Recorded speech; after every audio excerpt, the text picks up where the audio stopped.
So hello friends, welcome back, and in this video we are going to solve round 648 problem D. Okay, so problem name is solve the maze.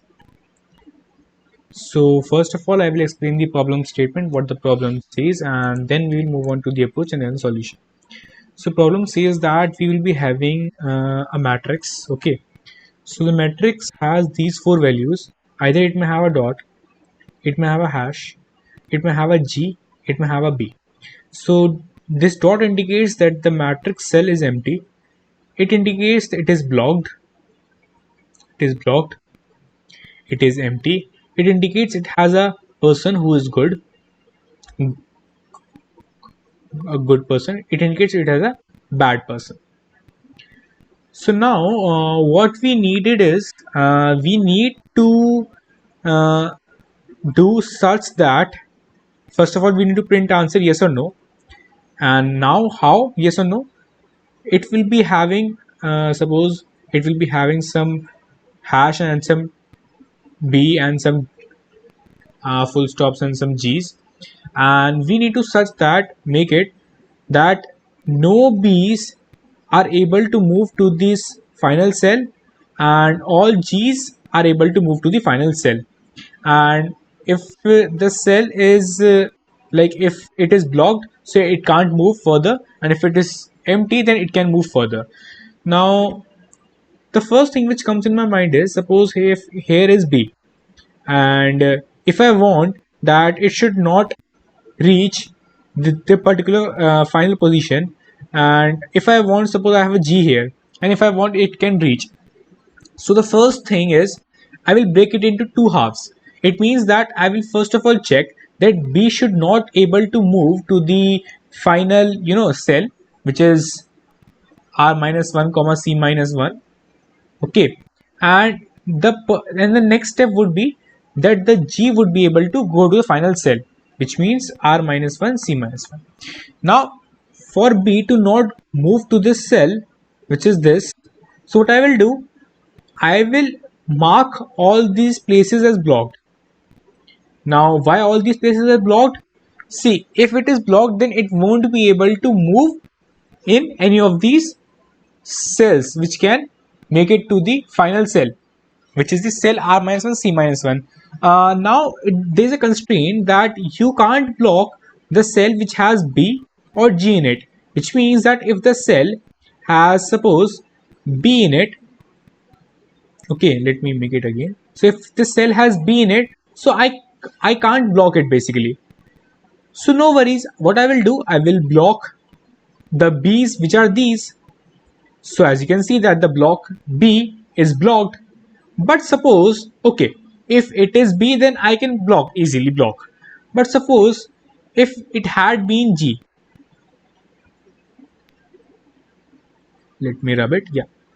Suppose it had been G, then see, I wanted that G should go to R minus 1 C minus 1. So it might opt for any path. Maybe it is blocked, maybe it is blocked. So it will opt for any path and it will move to R minus 1 C minus 1, and it is, and the cell which is B, it is just adjacent to this G, so it can just move like right and it can occupy the place of G. And as you know, the path from G to the final cell, it is present, so B will always be able to move to the final cell. So my first constraint is that first of all I will make my all, first of all the suppose I have a B, so I will mark all its like I minus 1 J, I plus 1 J, I J minus 1, and I J plus 1. First of all I will mark all these cells as blocked, but I will also check that if any of these cells is G, which means that any of the cells B is adjacent to any of the cells G, then my final answer will always be no, because I won't be able to reach the final cell by following both the conditions. Understanding? By following both the conditions. So it is my first constraint that I will mark all my adjacent cells of B to hashes, and if I found any of the cell as G, then I will mark my answer as no. So to mark these hashes, or you can say, and as I said that if I had B, then I had no worries because it is also bad. So to mark bad, I will have a array called block, which will indicate that my array, my the cell is blocked. And how it will be blocked? It will be blocked when I have either B or I have either hash. So first of all, what I will do, first of all, I will mark my all the B's and all its adjacents to hashes, and then I will mark my block array.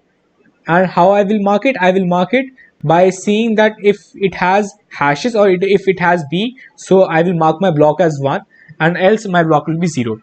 And by this also I will also check that my G should not be adjacent to B. I will show you in the code how I checked it. Now it is fine. It is fine that my all B's are blocked. Now all my B's are blocked and no G's are found because I have handled the case above. Now I just have a G, and by any path I need to move it to the final place, which is R minus 1, C minus 1. So what I will do, I will basically run a DFS from the place here, and I can check to which paths it can go. Suppose my G is here, my G is here, my G is here, my G is here, my G is here, my G is here, my G is here. So rather than running the DFS from every G, which means that see, either I can do that, I can run a DFS from the G and I can see that if it can reach here, I can run a DFS from this G, I can see it if it can reach here, I can run from here, from here, from here, and so on and so forth. But rather than doing it like this from running to every G, what I can do, I can run my DFS from the R minus 1, C minus 1, and I can check if it can move up till here, if it can move up till here, if it can move up till here, if it can move up till here, if it can move up till here, if it can move up till here. So if it is G and I can visit it, so I will mark my answer as okay, good. But if it is G and I am not able to visit it, it might be because of any reasons. Now how I will do it? See, I will have, suppose hash is here. Okay, so if I have hashes here, so because of these hashes, I will not be able to visit this G. And if this is visit, and I will have a visited array, which will show me finally that the cell is visited or not. And if it is not visited, then I will mark it as 0. And if it is G and its visited is 0, then my flag will be 0. Okay, and I will break out, and if my flag is 0, then my answer is no. So understanding, then so finally I would like to summarize that. First of all, I will mark my B and all its adjacent to hashes. Then I will also check simultaneously that I should not have adjacent G's. If it has, then I will mark my answer as no. Now after solving this condition, now I have no adjacent G's. Now I have G's and I need to move them to the final place, which is the R minus 1, C minus 1, the cell here. So I will run a DFS from the cell this, and I will check that I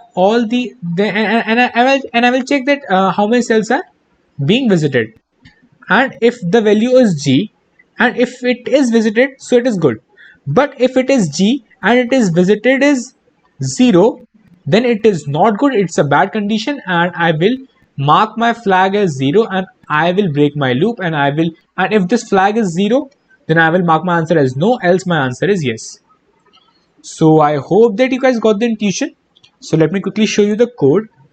So first of all, I had my global variables like R and C, rows and columns, visited to check when I will do a DFS that it is visited or not, the cell is visited or not.